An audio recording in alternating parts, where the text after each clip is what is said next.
तो देखिए इस आंदोलन को कई लोग समर्थन कर रहे हैं, कई आदिवासी संगठन, कई राजनीतिक दल भी इसका समर्थन कर रहे हैं। निशा उरांव भी छात्रों के समर्थन में पहुंची है और छात्रों के आंदोलन में ये भी शामिल हुई है। छात्रों के आंदोलन को समर्थन करने निशा जी पहुंची है। बिल्कुल, ये झारखंड की बेटी होने के नाते, युवा होने के नाते युवाओं के भविष्य के साथ खिलवाड़ होने नहीं देना चाहते। अगर ये सरकार सच में है तो सच को आज कैसा अभय तिवारी अगर विक्टिम है तो फिर उसका सरगना का जो मालिक है वो कौन है? दिल्ली में तो इस्तीफा आपकी सरकार ने मांग लिया, अब आपकी बारी है। जनता की बात नहीं सुनी जाएगी, छात्र छात्राओं की बात नहीं सुनी जाएगी, भावकों के उम्मीदों पे पानी छात्र छात्रा नहीं फेरने देंगे। ये तानाशाह सरकार नहीं चलेगी। ये घमंडी क्रूर सरकार इस लोकतंत्र की लड़ाई को दबाने की कोशिश कर रही है। कौन नेता का, मंत्री का बेटा और बेटी और रिश्तेदार जो है सीट नहीं खरीदा हुआ है। आज सिर्फ सरकार भी उनकी चल रही है।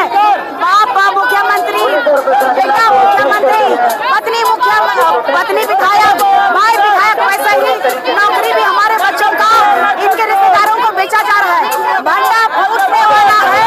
उससे पहले कि आदिवासी का जो लॉलीपॉप दे रहे हैं आदिवासी मुख्यमंत्री, अब नहीं चलेगा। आदिवासी सेंटीमेंट नहीं चलेगा। आप इस्तीफा या तो फिर हमारे लोगों का, छात्र छात्राओं का जो डिमांड है वो पूरा होना चाहिए। आंदोलन जारी रहेगा, तानाशाही सरकार नहीं चलेगी। तो तानाशाही रवैया नहीं चलेगा। छात्रों की जो मांग है सरकार को सुननी पड़ेगी और छात्रों के हक में सरकार को फैसला लेना पड़ेगा। इसी के साथ छात्र आंदोलन है, आंदोलनरत है और पिछले 17 दिनों से झारखंड के छात्रों का आंदोलन जारी है। और देखिए बैरिकेडिंग करके इस आंदोलन को रोका गया है। जी ब्रेकेटिंग किन लोग के लिए किया जाता है सर? बोलिए। ब्रेकेटिंग किन लोग के लिए किया जाता है? आतंकवादियों के लिए, वो भी तार वाला। आप देख रहे हैं ना, वहाँ पे आप फोकस करवाइए कैमरा तार का। यहाँ पे सब छात्र हैं, जहाँ भी दिखाइए कैमरा मैन एक बार उधर, सब लोग छात्र हैं। सबके हाथ में ये बैनर है, झंडा है। किसी के हाथ में कोई पत्थर है, कुछ है नहीं है।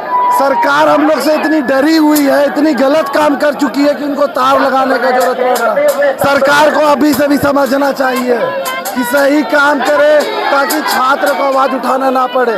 हमारे राज्य के मुखिया है ना हेमंत सोरेन जी, मुखिया है ना। अब मुखिया ही ऐसा करेगा तो नीचे के आदमी को तो आना पड़ेगा रोड पे।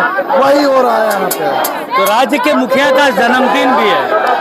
जन्मदिन है, उनको हृदय से जन्मदिन की हार्दिक बधाई। और हम लोग को रिटर्न गिफ्ट के तौर पे सीजीएल को रद्द कर दे, रिफॉर्म कर दे एजुकेशन सिस्टम को, हम लोग खुश हो जाएंगे। हम लोग को बस यही चाहिए। तो देखिए चाचा, जेपीएससी का एक सीट लगाना एकदम फ्रेश, 80 लाख अकाउंट में प्राप्त हुए जेपीएससी जेएसएससी। मतलब जो चीज़ें सामने आई जेपीएससी जेएसएससी में कि कैसे सीटों को बेचा जा रहा है, एक एक सीट के लिए मानो झारखंड में बोली लगाई जा रही है। उसी का आक्रोश आज सड़कों पर दिख रहा है। वही आक्रोश आज विधानसभा घेराव करने निकली है और पूरे राज्य भर के छात्र इकट्ठे हुए। कई जिलों में छात्रों का जो सैलाब आ रहा था, जन सैलाब, उसको रोका गया।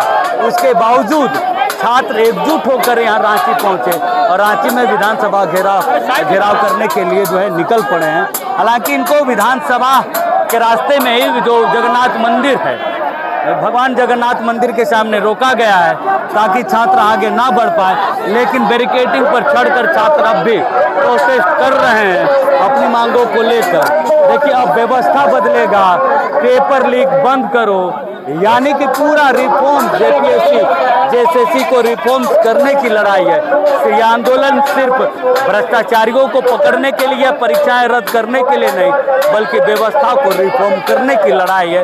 इस लड़ाई को अब छात्र 17 दिन से लड़ रहे हैं।